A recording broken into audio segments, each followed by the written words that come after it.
Une nuit sous le signe du désir au mois de septembre dernier qui a tourné au cauchemar pour Pierre Palmade.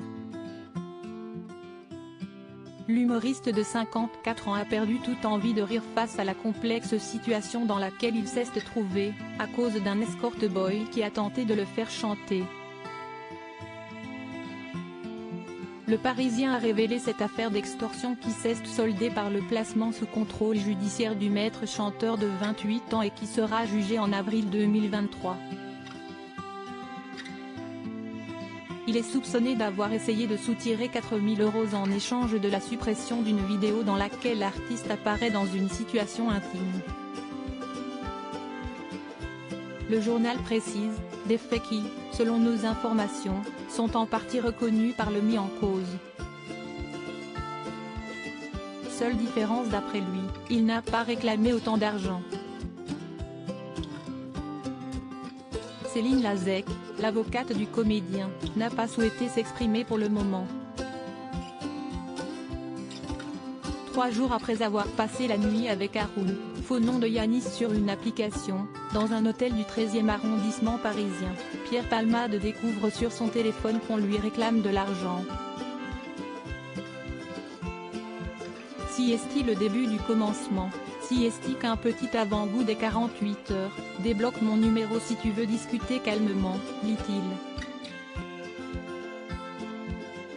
L'amant d'un soir avait déjà reçu de l'argent pour pouvoir payer la chambre d'hôtel pour son séjour et se payer de nouveaux écouteurs par le comédien. Véronique Sanson se retrouve dans l'affaire après avoir été de nouveau sollicitée. Pierre Palmade réalise qu'il n'est pas le seul à être mis au courant.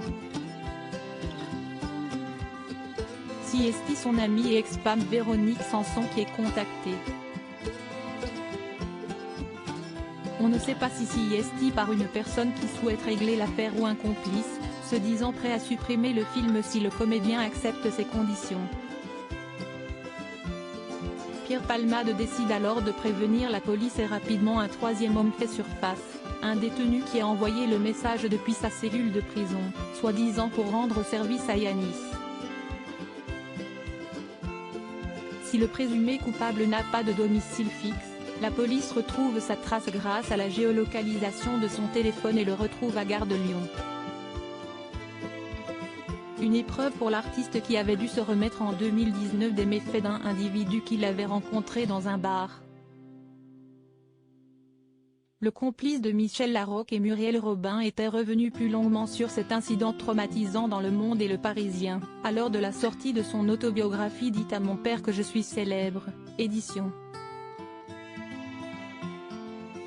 HarperCollins. Yanis reste présumé innocent des faits qui lui sont reprochés jusqu'à la clôture définitive de l'affaire par la justice.